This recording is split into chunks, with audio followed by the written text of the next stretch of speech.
नमस्कार, स्वागत है आपका। मैं हूं आपके साथ रोहित पुनेठा। आपके लिए लाया हूं देश और दुनिया भर की खबरें बिना किसी लाग लपेट के।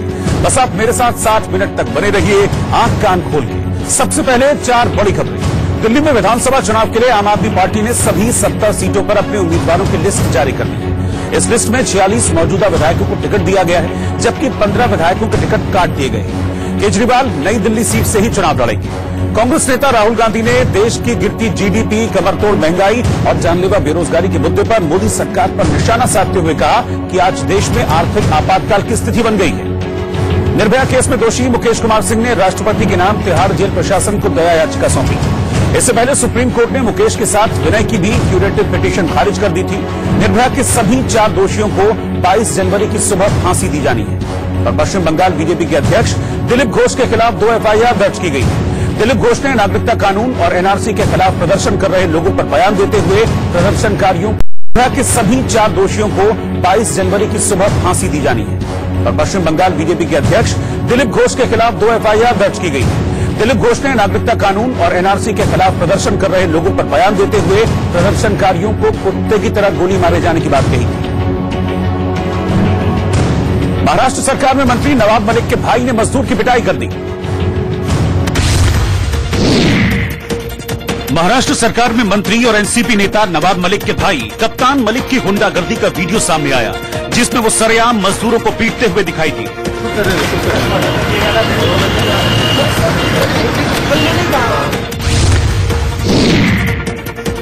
राजस्थान के सिरोही जिले के आबू रोड इलाके में एक पुल पर जीप और कार में जोरदार भिड़ंत हो गई, जिसमें 6 लोग घायल हो गए।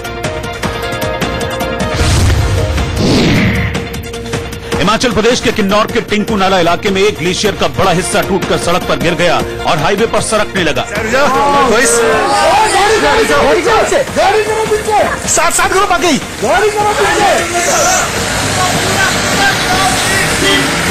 गो बैक पवन गो बैक। उत्तर प्रदेश के सहारनपुर में CAA और NRC के खिलाफ बड़ी संख्या में मुस्लिम महिलाएं सड़क पर उतरी और जोरदार प्रदर्शन किया।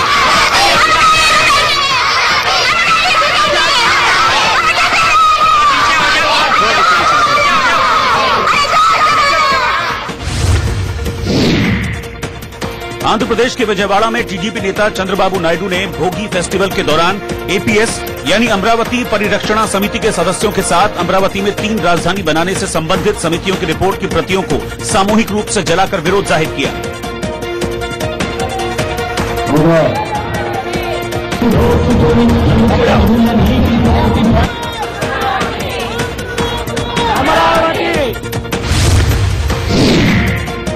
पंजाब के लुधियाना में नागरिकता संशोधन कानून के समर्थन में बीजेपी कार्यकर्ताओं ने विशाल रैली निकाली और नारे लगाए।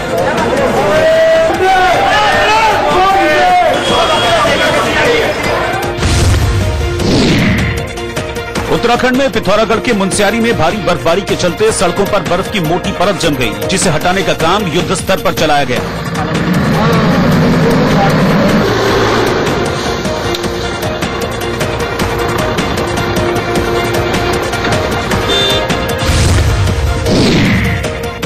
पंद्रह जनवरी को होने वाले 72वें सेना दिवस के लिए राजधानी दिल्ली में सैनिकों ने शानदार अभ्यास किया। आदर्श वाक्य, नाम, नमक और निशान और युद्ध Ghosh. The Corps has evolved drills and procedures that ensure the provisioning of reliable. Mumbai में किन्नरों ने सरकार से अपने लिए घर की मांग करते हुए विशाल पिंक रैली निकाली।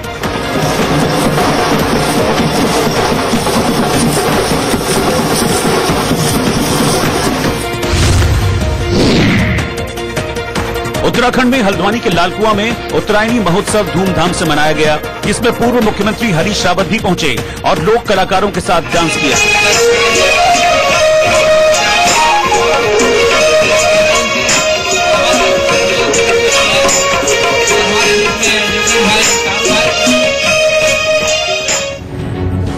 हिजबुल आतंकियों के साथ पकड़े गए DSP देविंदर सिंह को धर्म से जोड़ना कांग्रेस नेता अधीर रंजन चौधरी को भारी पड़ गया।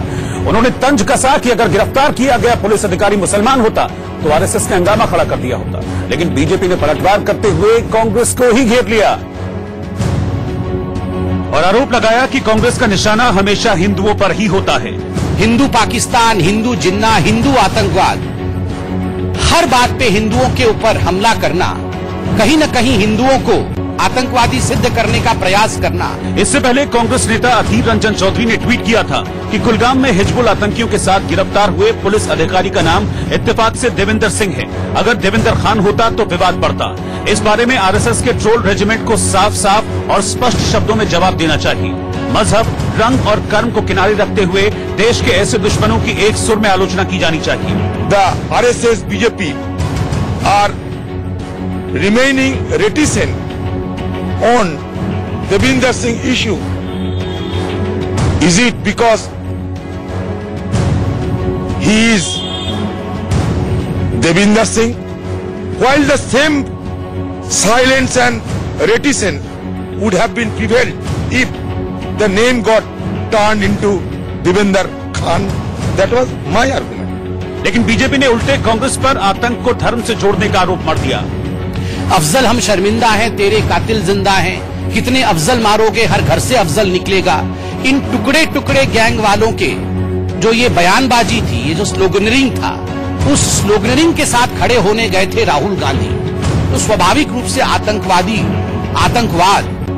और उसमें धर्म ढूंढना और इन सब विषयों को राजनीतिक चक्की में डालकर कहीं न कहीं एक राजनीतिक रस निकालने का प्रयास कांग्रेस पार्टी आरंभ से ही करते रही है। जम्मू कश्मीर पुलिस के एक डीएसपी को 11 जनवरी की रात जम्मू नेशनल हाईवे से एक कार में 2 आतंकियों के साथ हिरासत में लिया गया था। लेकिन इसके बाद पुलवामा पर भी सियासत गर्म हो गई, क्योंकि कांग्रेस ने पुलवामा हमले के वक्त वहीं तैनात देविंदर सिंह को उस आतंकी हमले से जोड़ा और जवाब पीएम और गृहमंत्री से मांग लिया। जिसके बाद सियासी पारा चढ़ते देर नहीं लगी, क्योंकि अधीर रंजन चौधरी ने ट्वीट किया, अब सवाल यह है कि पुलवामा जैसी आतंकी घटनाओं के पीछे असली दोषी कौन थे। इस पर भी नए सिरे से विचार करने की जरूरत है। अधीर रंजन चौधरी के बाद कांग्रेस ने देविंदर सिंह और पुलवामा हमले को लेकर सफाई से सरकार को घेर लिया।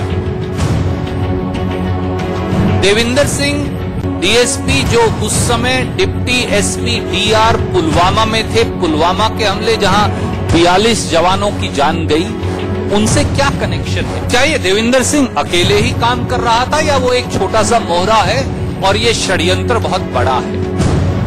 और उस षड्यंत्र का सूत्रधार कौन है? क्या कहीं कोई व्यक्ति जो किसी ऐसे पद पर आसीन है, जिसे इस देश के सुरक्षा मामलों की जानकारी है, कहीं देविंदर सिंह का उससे कोई कनेक्शन तो नहीं? एक तरफ जब दुनिया के सारे इनवॉइस को आप ले जा रहे हैं तो देविंदर सिंह को उनकी सुरक्षा का जिम्मा दे रहे हैं, और दूसरी तरफ देविंदर सिंह 3 उग्रवादियों को दिल्ली में हमला करने के लिए ला रहा है, और अब सरकार कह रही है कि उसके एवज में उसने केवल 12 लाख रुपए दिए। ये पूरी कहानी ही संशय डालती है कि 12 लाख के एवज में वो कैरियर कर रहा था या कोरियर बन गया था टेररिस्ट। कांग्रेस ने एक बार फिर दोहराया कि पुलवामा हमले से जुड़े कई सवालों के जवाब सरकार ने नहीं दिए थे। कांग्रेस ने जांच के बाद जवाब की मांग की, लेकिन पुलवामा का मुद्दा उठते ही बीजेपी हमलावर हो गई। आप कैमरे में आइए और आज आप ऐलान करिए कि आपको हिंदुस्तान की आर्मी के ऊपर, हिंदुस्तान के ये पूरी जो प्रक्रिया चलती है इंटेलिजेंस की, धरपकड़ की, सरकार की, इन पर आपको विश्वास नहीं है। और आप अगर मानते हैं कि पुलवामा के हमले में पाकिस्तान का हाथ नहीं था, पाकिस्तान ने पुलवामा का हमला नहीं कराया, तो किसने कराया? आप आके कैमरे पे बोलिए। Why do you want to give clean chit to Pakistan? सवाल आज हिंदुस्तान पूछ रहा है कांग्रेस पार्टी से। किसकी पुलिस है? आप तो हर दिन कहते हैं दिल्ली में ये पुलिस तो अमित शाह की है, ये पुलिस तो बीजेपी की पुलिस है। किस पुलिस ने गिरफ्तार किया देविंदर सिंह को? उसके बाद इस प्रकार का सवाल हिंदुस्तान के प्रधानमंत्री पे उठाना, इस प्रकार का सवाल हिंदुस्तान के गृह मंत्री पर उठाना, at whose behest Mr Surjewala, Mr Rahul Gandhi and Mrs Sonia Gandhi are doing this? किसके बिहेस्ट पे आप ये कर रहे हैं? मैं आज खुलेआम कहना चाहता हूं, कुछ तो गड़बड़ है, कुछ तो कनेक्शन पाकिस्तान के साथ है। बीजेपी ने दलील दी कि डीएसपी देविंदर सिंह को देश की पुलिस ने ही गिरफ्तार किया है और जांच के बाद पूरी तस्वीर साफ हो जाएगी। राष्ट्रपति के हाथों बहादुरी का मेडल पाने वाले जम्मू कश्मीर के डीएसपी देविंदर सिंह को आतंकियों को ले जाने और अपने घर में पनाह देने का आरोपी पाया गया है। उसकी गिरफ्तारी के बाद श्रीनगर से दिल्ली तक हड़कंप मचा हुआ है। डीएसपी देवेंद्र सिंह को आतंकियों के साथ कुलगाम के करीब चेकिंग के दौरान गिरफ्तार कर लिया गया। उसके घर पर भी छापे पड़े जिसमें हथियार बरामद हुए और उसकी निशानदेही पर दूसरी जगहों से भी हथियार मिले हैं। देवेंद्र सिंह एयरपोर्ट की सुरक्षा में तैनात एक वरिष्ठ पुलिस अधिकारी था, जहां उसने कुछ ही दिन पहले जम्मू कश्मीर में 2 दिन के दौरे पर आने वाले विदेशी राजनयिकों का स्वागत किया था। उसके साथ जो आतंकी पकड़े गए उनमें एक नवीद कश्मीर में हिजबुल मुजाहिदीन की कमान में दूसरे नंबर पर है। उसके सिर पर 20 लाख रुपए का इनाम है। 2013 में देवेंद्र सिंह तब चर्चा में आया था जब संसद पर हमले के दोषी अफजल गुरु द्वारा लिखी गई चिट्ठी में दावा किया गया था कि एक अधिकारी ने उसे संसद हमले के एक आरोपी को साथ दिल्ली ले जाने और उसके रहने का इंतजाम करने को कहा था। इसके अलावा अब विपक्ष पुलवामा हमले में भी देवेंद्र सिंह की भूमिका को लेकर सवाल उठा रहा है। पीओके के मुद्दे पर सेना प्रमुख मनोज नरवणे को रक्षा राज्य मंत्री का साथ मिला।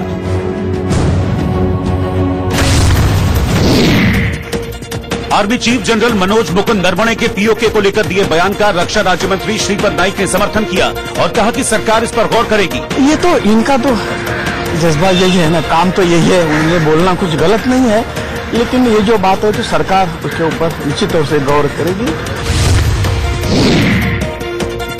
उत्तर प्रदेश में योगी सरकार ने अभिनेता अजय देवगन की फिल्म तानाजी को टैक्स फ्री कर दिया है। उज्जैन में महाकाल मंदिर में पंडित ने पतंग उत्सव के पर्व पर बाबा महाकाल को पतंग और चक्री भेंट करने के बाद महाकाल की पूजा अर्चना की।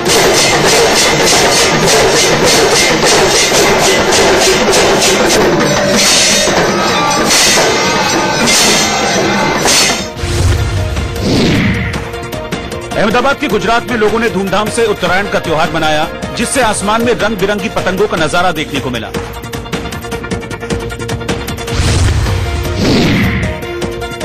उत्तराखंड के पिथौरागढ़ में भारी बर्फबारी के बाद रास्ते बंद हो गए हैं, जिसके बाद प्रशासन मशीनों की मदद से रास्ते साफ करने में जुटा है।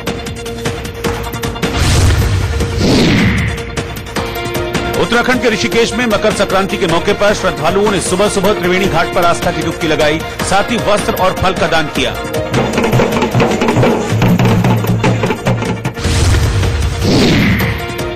पंजाब के पठानकोट में पुलिस ने बॉर्डर एरिया से 25 किलोमीटर और कैंट एरिया से 3 किलोमीटर के दायरे में ड्रोन उड़ाने पर पाबंदी लगा दी।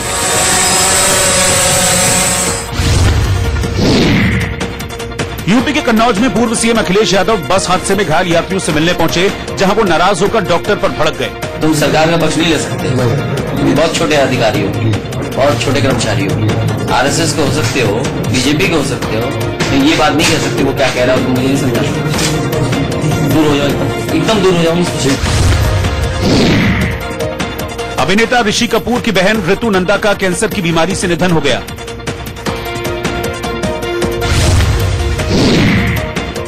अमेरिका के राष्ट्रपति डोनाल्ड ट्रंप अगले महीने अपने पहले आधिकारिक दौरे पर भारत आ सकते हैं। ये दौरा 24 फरवरी के आसपास हो सकता है।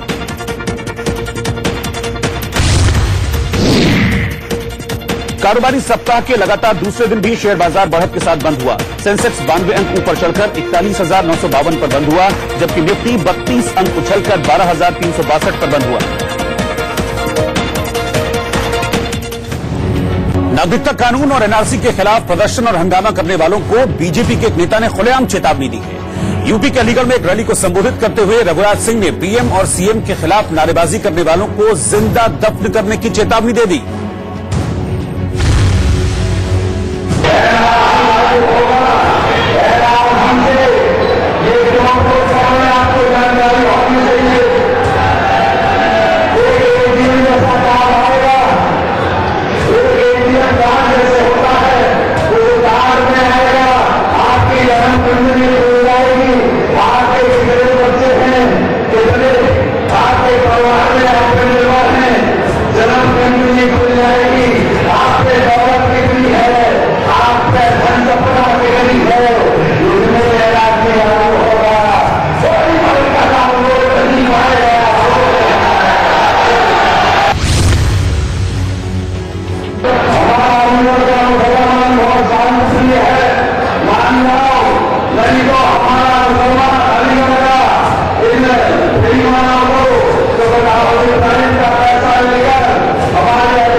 बीजेपी नेता के इस तेवर पर विपक्ष ने एतराज जताते हुए हल्ला बोल दिया।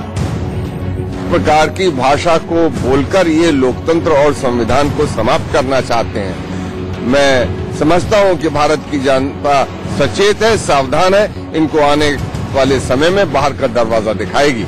इसका मतलब कहीं न कहीं ऐसी भाषा बोलने के लिए बढ़ावा दिया। तंत्र और संविधान को समाप्त करना चाहते हैं। मैं समझता हूं कि भारत की जनता सचेत है, सावधान है, इनको आने वाले समय में बाहर का दरवाजा दिखाएगी। इसका मतलब कहीं न कहीं ऐसी भाषा बोलने के लिए बढ़ावा दिया जा रहा है, ऐसी भाषा बोलने के लिए प्रेरित किया जा रहा है, मूक समर्थन दिया जा रहा है, या फिर इनसे कहलवाया जा रहा है। इसमें से कोई एक बात हो सकती है। ये हिंदुस्तान है, ये कोई तालिबान नहीं है। बीएमसी यानी Punjab and Maharashtra cooperative bank के बाद रिजर्व बैंक ने बेंगलुरु में मौजूद श्री गुरु राघवेंद्र सहकारी बैंक पर अपना शिकंजा कसा है, जिसके बाद बैंक के ग्राहक खाते से सिर्फ 35,000 रुपए निकाल सकेंगे। साथ ही बैंक अगले 6 महीने तक रिजर्व बैंक की अनुमति के बिना न तो कोई नया लोन दे सकता है और न ही कोई नया निवेश कर सकता है। जैसे ही बेंगलुरु में मौजूद श्री गुरु राघवेंद्र सहकारी बैंक पर आरबीआई की पाबंदियों की खबर ग्राहकों तक पहुंची, मानो हड़कंप मच गया और परेशान होकर लोग अपने पैसे निकालने के लिए बैंक के बाहर लंबी लंबी लाइनों में लग गए। यही नहीं, कुछ लोग बैंक के अंदर भी गए और श्री गुरु राघवेंद्र सहकारी बैंक के अधिकारियों से मिलने की जिद करने लगे। हालांकि ग्राहकों की भीड़ बढ़ती देख पहले उन्हें बैंक से निकाला गया, इसके बाद बैंक का शटर गिराकर ताला जड़ दिया गया। इस दौरान बैंक में मौजूद अधिकारियों ने लोगों से परेशान न होने की अपील की, लेकिन जिनकी मेहनत का पैसा बैंक में जमा हो और आरबीआई पाबंदियां लगा दे, वो भला कैसे चैन पा सकते हैं। इसीलिए लोग घंटों बैंक के सामने खड़े रहे और अपना पैसा निकालने पर अड़े दिखे। ಅದೇ ಅವ್ರ ಹತ್ರ ಮಾತಾಡ್ತೀನಿ ಅಂತ ಹೇಳಿದ್ದಾರೆ. ಅವ್ರ ಹತ್ರ ಮಾತಾಡೋಕ್ ಮುಂಚೆ ಈ ಬ್ಯಾಂಕ್ ಅಲ್ಲಿರೋ ಸಿಬ್ಬಂದಿನ ಮಾತಾಡಬೇಕು. ಇವ್ರು ಮಾಡಿರೋ ತಪ್ಪಿಗೆ ಇವತ್ತಿನ ದಿವಸ ನಾವು ಬೀದಿಗೆ ಬಂದಿದೀವಿ. ನೋಡಿ, ಒಂದು ಊರಿಗೆ ಒಂದು ಪೊಲೀಸ್ ಸ್ಟೇಷನ್ ಇರುತ್ತೆ, ಯಾರ ಮನೆಗೂ ಪೊಲೀಸ್ನವರು ಹೋಗಲ್ಲ. My husband is having a fixed deposit here around 15 to 20 lakhs, and he is a retired person. We are depending on the same, and all of a sudden when we got the message we were really disturbed. दरअसल 10 जनवरी को RBI ने श्री गुरु राघवेंद्र सहकारी bank पर भी PMC की तरफ वित्तीय अनियमितताओं को लेकर पाबंदी लगा दी। आरबीआई के मुताबिक इस बैंक का लाइसेंस अभी रद्द नहीं किया गया है। हालांकि मौजूदा बैन के आधार पर बैंक में अगले 6 महीने तक किसी भी प्रकार का निवेश नहीं किया जा सकेगा। साथ ही बैंक अब किसी भी ग्राहक के साथ कोई भी लेन देन नहीं कर पाएंगे। जिसके बाद लोगों की बढ़ती परेशानी देख बेंगलुरु साउथ से बीजेपी सांसद तेजस्वी सूर्या ने आश्वासन दिया कि बैंकों में सभी का पैसा सुरक्षित है। इसके साथ ही उन्होंने कहा है कि ये पीएमसी जैसा मामला नहीं है। To take such steps as is required to protect the interest of the depositors.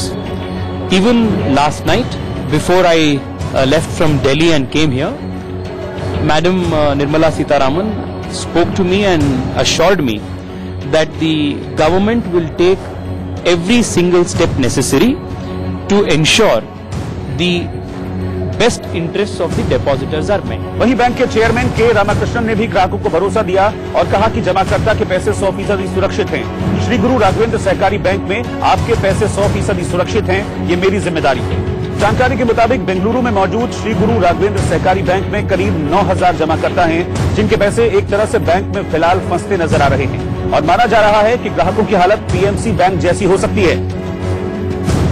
Ukraine के यात्री विमान गिराए जाने के मामले में ईरान ने कार्रवाई करना शुरू कर दिया है। इसके लिए ईरान में कुछ गिरफ्तारियां भी की गई हैं। दरअसल ईरान के कुछ लोग अपनी ही सरकार के खिलाफ सड़कों पर उतर आए हैं और यही वजह है कि ईरान पर कार्रवाई का दबाव लगातार बढ़ता जा रहा है और शायद इसीलिए ईरान ने अब इस मामले की जांच शुरू कर दी है और कुछ लोगों को कार्रवाई करने के दौरान गिरफ्तार भी किया गया है। ईरान के राष्ट्रपति हसन रूहानी ने साफ कहा कि यूक्रेन के विमान को मार गिराने वाले जिम्मेदार जितने भी लोग हैं उन्हें कड़ी से कड़ी सजा दी जाए। दरअसल ईरान का यूक्रेन के विमान के मिसाइल हमले में मार गिराने की बात मानना उसकी अपनी घरेलू समस्याओं से ज्यादा जुड़ा हुआ है, क्योंकि कुछ महीने पहले ईरान में भ्रष्टाचार और चरमराती अर्थव्यवस्था के खिलाफ खूब प्रदर्शन हुए थे, जिससे नाराज लोग यूक्रेन का प्लेन गिराए जाने और 82 ईरानी नागरिकों के मारे जाने को लेकर और ज्यादा भड़क गए। 8 जनवरी को ईरान ने गलती से अपनी ही मिसाइल से तेहरान से उड़ान भरने वाले यूक्रेनी विमान को मार गिराया था। यूक्रेन के विमान हादसे में जिन 5 देशों के नागरिक मारे गए हैं वो ईरान के खिलाफ कानूनी कार्रवाई करेंगे। उन्होंने कहा है कि 16 जनवरी को कानूनी कार्रवाई पर चर्चा करने के लिए लंदन में एक बैठक करेंगे। इसमें ईरान पर मुकदमा चलाना भी शामिल है। यूक्रेन के विदेश मंत्री वादिम प्राइस्टाइको ने कहा है कि विमान हादसे से प्रभावित देश हर जाने और घटना की जांच पर भी चर्चा कर रहे हैं। उन्होंने कहा कि तेहरान ने जांच करे विमान के ब्लैक बॉक्स को यूक्रेन को सौंपने पर सहमति जताई है। उन्होंने कहा कि 16 जनवरी को हम कानूनी कार्रवाई पर चर्चा के लिए लंदन में बैठक करेंगे। इसमें ईरान पर मुकदमा चलाना भी शामिल है। इस हादसे में Iran, Canada, Ukraine, Sweden, Afghanistan और ब्रिटेन के नागरिक मारे गए। पंजाब के फिरोजपुर में पाकिस्तानी ड्रोन दिखाई दिया। पंजाब के पास भारत पाक बॉर्डर इलाके में फिरोजपुर में पाकिस्तानी ड्रोन दिखाई दिया, जिस पर बीएसएफ के जवानों ने फायरिंग की, लेकिन ड्रोन भाग निकलने में कामयाब रहा। मध्य प्रदेश में शहडोल के कुशाभाऊ ठाकरे जिला अस्पताल में 12 घंटे के भीतर 6 नवजात बच्चों की मौत हो गई। मरने वाले सभी बच्चों की उम्र 7 दिन से लेकर 4 महीने के बीच थी और सभी को निमोनिया हुआ था। बेंगलुरु में सीएए, एनआरसी, एनपीआर और फ्री कश्मीर से संबंधित मुद्दों पर विरोध जताने के लिए चर्च गेट की दीवारों पर पेंटिंग्स बनाई गई। एक दीवार पर बीजेपी की तुलना कैंसर से की गई। उत्तर प्रदेश से बीजेपी विधायक सुरेंद्र सिंह ने विवादित बयान देते हुए पश्चिम बंगाल की मुख्यमंत्री ममता बनर्जी की तुलना लंका की राक्षसी से की। देखिए, ममता बनर्जी शुद्ध रूप से मैं कह रहा हूं कि प्रजातांत्रिक व्यवस्था में ये जो लंका में एक राक्षसी नहीं थी, वो शुद्ध रूप से मान के चलिएगा कि उसी का संस्कार है। उसके पास संस्कार है, उसके पास कोई नारी धर्म का कोई संस्कार है ही नहीं। उत्तर प्रदेश में ग्रेटर नोएडा के वरिष्ठ पुलिस अधीक्षक कार्यालय के पीछे फाइलों को जलाया गया, जिसमें कई जांच रिपोर्ट के पाए जाने की आशंका जताई गई। हालांकि एसपी देहात ने जलाए गए कागज को कूड़ा बताया है। जो पेंटिंग के कूड़े हैं, इसको जलाया गया है। में आग लगा दी और इसमें पेपर और कूड़े हैं, तो उसमें आग लगी हुई है। माइक्रोसॉफ्ट के सीईओ सत्या नडेला ने नागरिकता संशोधन कानून के विरोध पर दुख जाहिर किया और कहा कि वो किसी बांग्लादेशी शरणार्थी को भारत में स्टार्टअप खड़ा करते हुए या इंफोसिस का सीईओ बनते देखना चाहते हैं। मध्य प्रदेश के भोपाल से बीजेपी सांसद साध्वी प्रज्ञा ठाकुर को उर्दू में लिखी पाउडर के 2 पाउच के साथ एक संदिग्ध चिट्ठी भेजी गई है, जिसमें पीएम मोदी समेत प्रज्ञा ठाकुर को धमकी दी गई है। काफी कुछ पत्र लगे हुए हैं, उसमें हमारे प्रधानमंत्री जी और अजीत जी डोभाल कश्मीर के राज्यपाल मेरा क्रॉस लगा है। हिमाचल के किन्नौर में भारी बर्फबारी के बाद बर्फ का पहाड़ बीच सड़क पर आ गया, जिससे यातायात बुरी तरह से प्रभावित हो गया। Go back.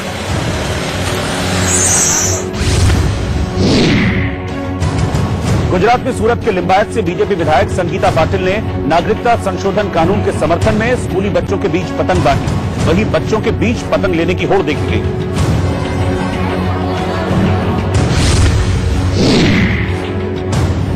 मकर संक्रांति के मौके पर उत्तर प्रदेश के वाराणसी में बड़ी संख्या में लोगों ने गंगा नदी में पवित्र स्नान किया।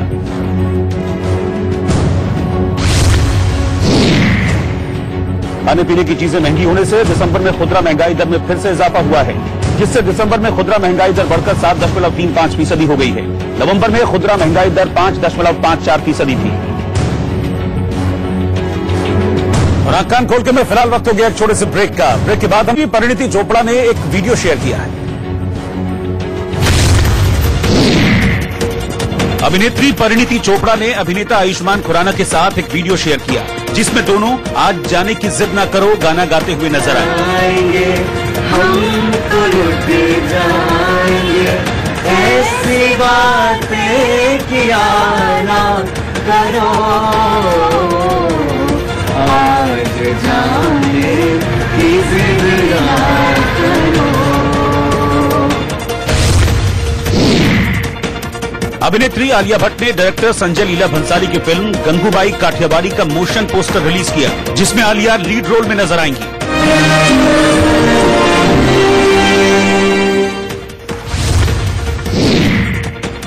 अभिनेता ऋतिक रोशन ने एक टिकटॉक यूजर के डांस की तारीफ करते हुए वीडियो पोस्ट किया और उस डांसर के बारे में पूछा।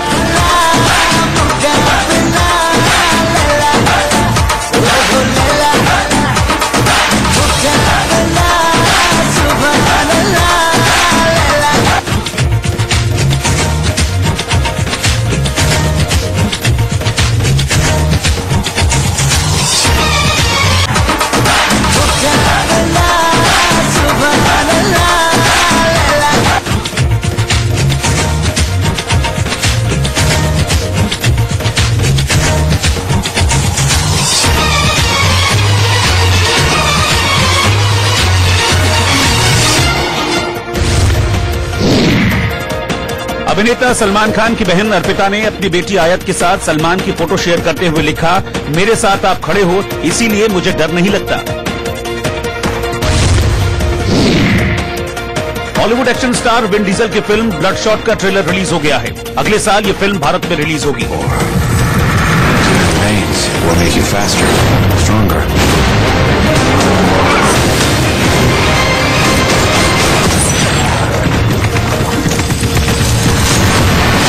You are my weapon.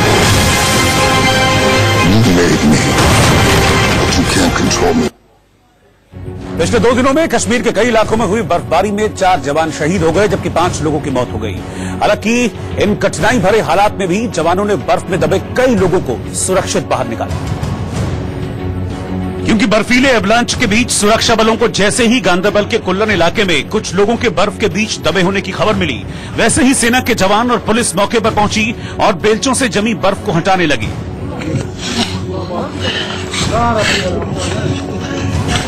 जानकारी के मुताबिक एवलांच की वजह से बर्फ के नीचे कुल 9 लोग दब गए थे, लेकिन बड़ी मुश्किल से बर्फ हटाकर 4 लोगों को सुरक्षित बाहर निकाला गया। पूरा एवलांच आया कुल्लन के खास के साथ ही, और उसमें जो पेडेस्ट्रियंस थे वो उसकी चपेट में आ गए। 9 लोग उसमें दब गए और इमीडिएटली लोकल्स पुलिस पार्टीज वहां पहुंची तो इनिशियली 4 लोगों को जिंदा वहां से निकाल दिया गया। हालांकि सुरक्षा बलों ने 2 और लोगों को निकाला, लेकिन अस्पताल में उनकी मौत हो गई। इसके अलावा 3 और लोगों की मौत हुई है। इतना ही नहीं, गांदरबल में ही एवलांच में 12 और लोगों की सुरक्षा बलों ने जान बचाई है। दरअसल उत्तरी कश्मीर में रविवार से भारी बर्फबारी हो रही है। इससे सोमवार को कई जगहों पर एवलांच आया। माछिल सेक्टर में नियंत्रण रेखा के पास एवलांच ने सेना की चौकी को चपेट में ले लिया। इस दौरान बर्फ में दबने से 4 जवान शहीद हो गए। वहीं नौगाम सेक्टर में तैनात एक बीएसएफ कांस्टेबल भी हिमस्खलन की चपेट में आने से शहीद हो गए। उधर मध्य कश्मीर के गांदरबल जिले में हिमस्खलन की चपेट में आने से 5 लोगों की मौत हो गई। इनमें एक पिता और उनके 2 बेटे भी शामिल हैं। सूत्रों के मुताबिक रामपुर और गुरेज सेक्टर में भी हिमस्खलन के कारण सेना की चौकियों को नुकसान पहुंचा है। यही नहीं, हिमस्खलन में करीब 3 जवान लापता बताए जा रहे हैं। हालांकि आधिकारिक तौर पर अभी तक इसकी पुष्टि नहीं की गई है। बर्फ में फंसे जवानों को रेस्क्यू करने के लिए वायुसेना की मदद ली जा रही है। भारी बर्फबारी के कारण कुपवाड़ा, बांदीपोरा और बारामूला जिले में कई घरों को नुकसान पहुंचा है। सीएए और एनआरसी के खिलाफ बीते 1 महीने से दिल्ली के शाहीन बाग में विरोध प्रदर्शन चल रहा है। इस प्रदर्शन की वजह से दिल्ली से नोएडा वाला रास्ता जाम है और इसी समस्या पर दिल्ली हाईकोर्ट में जब मामले की सुनवाई हुई तो अदालत ने प्रशासन को कानून के मुताबिक काम करने को कहा है। दिल्ली हाईकोर्ट ने केंद्र सरकार और दिल्ली पुलिस से कहा है कि वो बड़ी पिक्चर देखे और आम लोगों के हित में काम करे। हालांकि कोर्ट ने अपने आदेश में शाहीन बाग पर जारी धरने को खत्म करने की बात साफ तौर पर नहीं की है। अदालत की ओर से न तो प्रदर्शन खत्म करने का आदेश दिया गया है और न ही सड़क को तुरंत खोलने का आदेश दिया गया है। दरअसल रोजाना नोएडा से कालिंदी कुंज के रास्ते दिल्ली आने जाने वाले करीब 2.5 लाख वाहन हैं, जिन्हें पिछले 1 महीने से दिक्कतों का सामना करना पड़ रहा है। लेकिन अब अदालत ने जब कानून व्यवस्था बनाए रखने के लिए गेंद दिल्ली पुलिस और केंद्र सरकार के पाले में डाल दी है। ध्यान में रखते हुए लोगों का समय वेस्ट हो रहा है, फ्यूल वेस्ट हो रहा है और रेड लाइट्स पे 20-20, 25-25 मिनट रुकना पड़ रहा है। इन सब को देखते हुए माननीय न्यायालय ने निर्देश पारित करे हैं कि जो भी संबंधित रिस्पोंडेंट है, जो भी पार्टीज हैं, उनको इस सभी चीजों को ध्यान में रखते हुए, लार्जर पब्लिक इंटरेस्ट को ध्यान में रखते हुए और इस पे और लॉ एंड ऑर्डर को भी असेस करते हुए इस पे उचित कार्रवाई तुरंत करनी चाहिए। दरअसल सीएए और एनआरसी के खिलाफ शाहीन बाग पर 15 दिसंबर से प्रदर्शन हो रहा है। वहां पर हजारों की संख्या में महिलाएं, छात्र और अन्य प्रदर्शनकारी लगातार डटे हुए हैं। यहां बीते दिनों से कुछ नेता भी लगातार प्रदर्शनकारियों के पास जाकर भाषण दे रहे हैं, जिससे शाहीन बाग में प्रदर्शन करने वालों का मनोबल बढ़ गया है। इसीलिए फिलहाल वो खुद ब खुद हटने को तैयार नहीं है और लगातार धरने पर बैठे हुए हैं और इस वजह से पूरी सड़क जाम है। लिहाजा पुलिस ने बैरिकेड लगाकर कालिंदी कुंज से शाहीन बाग जाने वाली सड़क को बंद कर दिया है, जिससे नोएडा से दिल्ली आने जाने वालों को खासी दिक्कत हो रही है। लेकिन अब दिल्ली हाईकोर्ट के निर्देश पर पुलिस लोगों को समझाने में जुटी है कि वो इस धरने को खत्म करें और अपने अपने घरों की तरफ जाएं, ताकि कालिंदी कुंज और शाहीन बाग का जो रास्ता है उसे खुलवाया जा सके।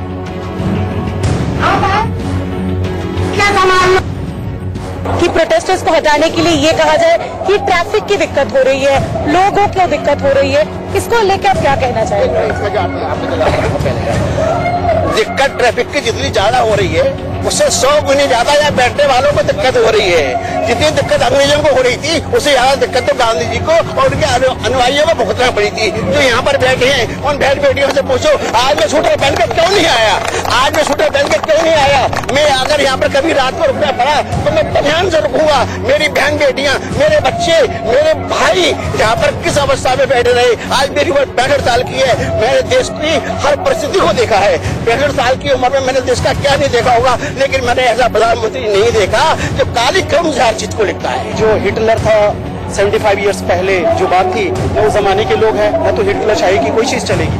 और अभी सब लोग जग चुके हैं, ये पॉसिबल नहीं है कि वो कोई भी चीज इंप्लीमेंट करें। तो हमें हमारे पास इनको आना पड़ेगा। अगर नहीं आते हैं तो हम प्रोटेस्ट जारी रखेंगे। अगर बाई फोर्स भी करेंगे, कुछ भी करेंगे तो हम कुछ भी करने को तैयार हैं। इस बीच कांग्रेस नेता मणिशंकर अय्यर भी शाहीन बाग के प्रदर्शन को समर्थन देने पहुंचे। इस दौरान उन्होंने कहा कि सीएए जैसा कानून वापस लेना ही होगा। उन्होंने मोदी सरकार के सबका साथ सबका विकास के नारे को झूठा करार दिया। समझ में नहीं आता, जो लोग आगे उनको बहुमत मिले इलेक्शन में, और क्यों मिला उनको इसलिए मिला कि उन्होंने कहा कि हम करवाएंगे सबका साथ सबका विकास। लेकिन किया उन्होंने सबका साथ सबका विकास, और इसके खिलाफ क्योंकि वो आर्थिक प्रगति नहीं कर पाते हैं, क्योंकि उनका कोई ज्ञान नहीं है कि अर्थशास्त्र क्या होता है, इसलिए अपनी कलियों से आपका ध्यान हटाने के लिए ऐसे तर्क किए जा रहे हैं जैसा कि सीएए और एनआरसी। लेकिन उनसे ज्यादा बुद्धिशाली ये शाहीन बाग की महिलाएं हैं, ये खातून हैं। इन्होंने बता दिया है उनको कि आप हमें धोखा नहीं दे सकते हो। महंगाई ने पिछले 5.5 साल में सबसे ज्यादा का आंकड़ा छू लिया है। यानी पिछले महीने दिसंबर में महंगाई दर उस स्तर पर पहुंच गई जितनी 2014 में मोदी सरकार की शुरुआत के समय थी। और इसके साथ ही विपक्ष ने सरकार पर चौतरफा हमला बोल दिया। लेकिन सबसे करारा हमला प्रियंका गांधी ने ट्वीट करके किया, जिसमें लिखा कि खाने पीने की वस्तुएं आम लोगों की पहुंच से दूर हो रही हैं। जब सब्जियां, तेल, आटा और दाल जैसी चीजें महंगी होंगी तो गरीब क्या खाएगा। आर्थिक मंदी के कारण गरीबों को नौकरी भी नहीं मिल रही। बीजेपी सरकार ने न सिर्फ गरीबों की जेब काटी है बल्कि उनकी पेट पर भी लात मार दी है। प्रियंका के साथ राहुल गांधी ने भी मोर्चा खोला और ट्वीट किया कि कमरतोड़ महंगाई, जानलेवा बेरोजगारी और गिरती जीडीपी ने आर्थिक आपातकाल की स्थिति बना दी है। मोदी जी ने देशवासियों के घरेलू बजट के टुकड़े टुकड़े कर दिए हैं। इससे पहले पूर्व वित्त मंत्री पी चिदम्बरम ने भी तंज कसते हुए ट्वीट किया कि अक्षम प्रबंधन का चक्र पूरा हो गया है। जुलाई 2014 में श्री नरेंद्र मोदी की सरकार ने सीपीआई मुद्रास्फीति 7.39% पर शुरू की, जो दिसंबर 2019 में 7.35% थी। खाद्य मुद्रास्फीति 14.12% है। सब्जियों की कीमतें 60% तक बढ़ी हैं। प्याज की कीमतें 100 रुपए प्रति किलोग्राम से अधिक हैं। यही बीजेपी द्वारा वादा किए गए अच्छे दिन हैं। लेकिन बीजेपी ने राहुल, प्रियंका और चिदम्बरम को जवाब देने में देर नहीं की। टैक्स चोरी का आरोप उनके माता, प्रियंका जी के माता और उनके भाई पर है, सैकड़ों करोड़ हड़पने का। सो सारे गुनाह करने वाले पी चिदम्बरम और कांग्रेस परिवार ये बड़े अपने पाप उनको लगता है, जैसे बिल्ली को लगता है ना आंख बंद करके दूध पीने से किसी को पता नहीं चलेगा, तो यही कांग्रेस वाले को लगता है। बीजेपी ने बढ़ी हुई महंगाई दर को जल्द कंट्रोल करने का दावा किया, लेकिन कांग्रेस ने रोड मैप बताने की मांग सामने रख दी। डायन, महंगाई ने आम आदमी का बजट बिगाड़ दिया है। केवल एक चीज बड़ी है, भारतीय जनता पार्टी की आय बढ़ी है लगभग 1450%। प्रधानमंत्री फौरन विपक्षी दलों की बैठक बुलाएं, पूरे देश को इसमें विश्वास में लें और बताएं कि अगले 15 और अगले 30 दिन में महंगाई कम करने का रोड मैप क्या है, सब्जियों के रेट कम करने का रोड मैप क्या है, दालों के रेट कम करने का रोड मैप क्या है। दिल्ली विधानसभा चुनाव के लिए आम आदमी पार्टी ने सभी 70 सीटों पर अपने उम्मीदवारों की लिस्ट जारी कर दी है। आम आदमी पार्टी ने अपने 46 मौजूदा विधायकों को फिर से मैदान में उतारा है, लेकिन 15 मौजूदा विधायकों का टिकट कट गया है और 9 नए उम्मीदवारों को टिकट दिया गया है। आम आदमी पार्टी ने कुल 8 महिला उम्मीदवारों को इस बार यानी कि 2020 के महासमर के लिए मैदान में उतारा। मुख्यमंत्री अरविंद केजरीवाल नई दिल्ली की अपनी सीट से ही इस बार भी चुनाव लड़ेंगे और पटपड़गंज से डिप्टी सीएम मनीष सिसोदिया चुनाव मैदान में। कालकाजी सीट से आतिशी मरलेना को टिकट दिया गया है। लोकसभा चुनाव में भी आतिशी आम आदमी पार्टी के उम्मीदवार थे। सरकार में मंत्री गोपाल राय को बाबरपुर से टिकट दिया गया है, जबकि मंत्री सत्येंद्र जैन को शकूर बस्ती से ही चुनाव मैदान में उतारा गया है। आम आदमी पार्टी ने दिलीप पांडे को तिमारपुर से चुनाव मैदान में उतारा और राघव चड्ढा को राजेंद्र नगर सीट से टिकट दिया गया है। हाल ही में पार्टी ज्वाइन करने वाले कांग्रेस नेता महाबल मिश्रा के बेटे विनय मिश्रा को द्वारका सीट से पार्टी ने अपना उम्मीदवार बनाया है और इसी तरह कुछ दिन पहले पार्टी में शामिल होने वाले शोएब इकबाल को मटिया महल सीट से आम आदमी पार्टी ने टिकट दिया है। दिल्ली में कांग्रेस समर्थकों ने पार्टी उम्मीदवार सुरेंद्र कुमार का विरोध किया। दिल्ली में कांग्रेस दफ्तर के बाहर पार्टी समर्थकों ने बवाना से उम्मीदवार बनाए गए सुरेंद्र कुमार के खिलाफ प्रदर्शन किया और जमकर नारेबाजी की।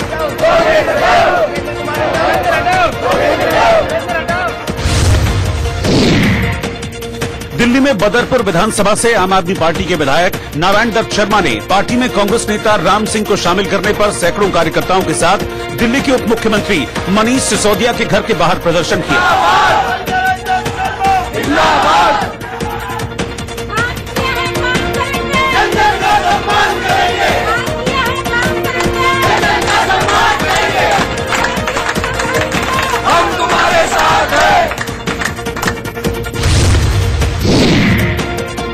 बिहार की आरजेडी ने दिल्ली विधानसभा चुनाव लड़ने का फैसला करते हुए मनोज झा और कमर आलम को दिल्ली का चुनाव प्रभारी नियुक्त किया है। वहीं पार्टी चुनाव में कांग्रेस के साथ गठबंधन पर विचार कर रही है। हमारी जो पार्टी जो है ये फैसला लिया है कि दिल्ली का चुनाव जो है वो हम लड़ेंगे। दिल्ली विधानसभा चुनाव में कांग्रेस की कार्यकारी अध्यक्ष सोनिया गांधी ने पार्टी के बड़े नेताओं को चुनाव लड़ने का निर्देश दिया है। इन बड़े नेताओं में अजय माकन, कपिल सिब्बल और अरविंदर सिंह लवली जैसे नामों की चर्चा है। लोक जनशक्ति पार्टी ने दिल्ली विधानसभा में सभी 70 सीटों पर चुनाव लड़ने का फैसला किया है और 15 प्रत्याशियों के नामों का ऐलान भी कर दिया है। निर्भया के दोषियों के लिए फांसी से बचने का कोर्ट का रास्ता बंद हो गया है, क्योंकि दोषी विनय शर्मा और मुकेश सिंह की क्यूरेटिव पिटीशन सुप्रीम कोर्ट ने खारिज कर दी है। पटियाला हाउस कोर्ट की ओर से 22 जनवरी को फांसी देने का डेथ वारंट जारी होने के बाद दोषी विनय शर्मा और मुकेश सिंह ने सुप्रीम कोर्ट का दरवाजा खटखटाया था, लेकिन सुप्रीम कोर्ट ने निर्भया के 2 दोषियों की क्यूरेटिव पिटीशन खारिज कर दी, जिसके बाद कहा जा रहा है कि चारों दोषियों की फांसी का रास्ता अब साफ हो गया है और अब निर्भया गैंगरेप केस के चारों दोषियों को डेथ वारंट के हिसाब से 22 जनवरी की सुबह 7 बजे फांसी दे दी जाएगी। लेकिन कानूनी जानकार बताते हैं कि क्यूरेटिव पिटीशन खारिज होने के बाद मुजरिमों के पास राष्ट्रपति के सामने दया याचिका करने का विकल्प भी है। राष्ट्रपति संविधान के अनुच्छेद 72 के तहत दया याचिका पर सुनवाई करते हैं। इस दौरान राष्ट्रपति गृह मंत्रालय से रिपोर्ट मांगते हैं। गृह मंत्रालय अपनी सिफारिश राष्ट्रपति को भेजता है और फिर राष्ट्रपति उस दया याचिका का निपटारा करते हैं। लेकिन अगर राष्ट्रपति दया याचिका को खारिज कर दें तो उसके बाद मुजरिम को फांसी पर लटकाने का रास्ता साफ हो जाता है। दया याचिका के निपटारे में गैर वाजिब देरी के आधार पर मुजरिम चाहे तो दोबारा सुप्रीम कोर्ट में अर्जी दाखिल कर सकता है। इस मामले में अभी तक अक्षय और पवन की ओर से क्यूरेटिव पिटीशन दाखिल नहीं की गई है। हालांकि फांसी से बचने के लिए क्यूरेटिव पिटीशन के रूप में आखिरी कानूनी दांव के खत्म होने के बाद निर्भया गैंगरेप और मर्डर केस के दोषी मुकेश सिंह ने अब राष्ट्रपति के नाम तिहाड़ जेल प्रशासन को दया याचिका सौंपी है। हो चुकी है और इस मामले में अब निर्भया की मां का क्या कहना है वो आपको दिखाते हैं। आज मेरे लिए बहुत बड़ा दिन है, क्योंकि हमने 7 साल से मैं संघर्ष कर रही हूँ, आज के डेट तक कर रही हूँ, तो ये मेरे लिए बहुत बड़ा दिन है। लेकिन सबसे बड़ा दिन 22 तारीख को होगा, जब वो चारों फांसी पे लटकेंगे। और लौटना फौरन वापस आप बने रहिए हमारे साथ। आर्थिक मोर्चे पर गिरी सरकार के सामने सिर्फ महंगाई ही एक समस्या नहीं है, बल्कि रोजगार के मामले में भी अच्छे संकेत नहीं हैं। पिछले साल के मुकाबले मौजूदा वित्त वर्ष में करीब 16 लाख नौकरियां कम होने वाली हैं। यह आशंका एसबीआई की रिसर्च रिपोर्ट इको रैप में जताई गई है। रिपोर्ट के मुताबिक इंक्रीमेंट पर भी इसका असर पड़ने वाला है। इतना ही नहीं, सरकारी नौकरियों में भी 39,000 मौके कम होने का अनुमान है। केंद्रीय सांख्यिकी कार्यालय के मुताबिक इस वित्त वर्ष में विकास दर सुस्त यानी सिर्फ 5 रहने का अनुमान है और इसी वजह से कंपनियां रोजगार घटा सकती हैं। इससे पहले एक और आंकड़ा सरकार के लिए परेशानी खड़ी करने वाला है। नेशनल क्राइम रिकॉर्ड ब्यूरो के मुताबिक 2018 में आत्महत्या करने वालों में 12,000 से ज्यादा लोग बेरोजगारी से परेशान थे। बेरोजगारी की दर जहां 45 साल में सबसे अधिक 7 और 8% को छू रही है। जो पढ़े लिखे लोग हैं, ग्रेजुएट, पोस्ट ग्रेजुएट और पीएचडी, उनके अंदर बेरोजगारी की दर 27 और 28% तक है। वो देश जो युवाओं को रोजी रोटी, रोजगार, मौका ना दे सके, उस देश के हुक्मरान को क्या एक दिन भी सत्ता में बने रहने का अधिकार है? भीम आर्मी के प्रमुख चंद्रशेखर की जमानत अर्जी पर सुनवाई करते हुए दिल्ली की 30 हजारी कोर्ट ने पुलिस को फटकार लगाई है। 30 हजारी कोर्ट ने पुलिस से पूछा है कि जामा मस्जिद के सामने शांतिपूर्वक प्रदर्शन होने देने में उन्हें क्या दिक्कत है। कोर्ट ने कहा कि लोग शांति से कहीं भी प्रदर्शन कर सकते हैं। जामा मस्जिद पाकिस्तान में नहीं है जहां प्रदर्शन न करने दिया जाए। सुनवाई के दौरान चंद्रशेखर पर कोर्ट ने कहा कि वो उभरते नेता हैं, उनके प्रदर्शन करने में क्या परेशानी है। इसके साथ ही कोर्ट ने चंद्रशेखर की जमानत याचिका पर सुनवाई को बुधवार तक के लिए स्थगित कर दिया। भीम आर्मी प्रमुख चंद्रशेखर के संगठन ने 20 दिसंबर को पुलिस की अनुमति के बिना सीएए के खिलाफ जामा मस्जिद से जंतर मंतर तक मार्च का आयोजन किया था, लेकिन जामा मस्जिद पर प्रदर्शन करने के दौरान दिल्ली पुलिस ने चंद्रशेखर को गिरफ्तार कर लिया था। और अब चलते चलते आज का गीत। आज मशहूर कवि, शायर और गीतकार कैफी आजमी की 101वीं जयंती है। साल 1993 में आई उनकी बेटी शबाना आजमी की फिल्म अर्थ में कैफी आजमी के लिखे इस खूबसूरत गीत के साथ आपको छोड़े जा रहे हैं।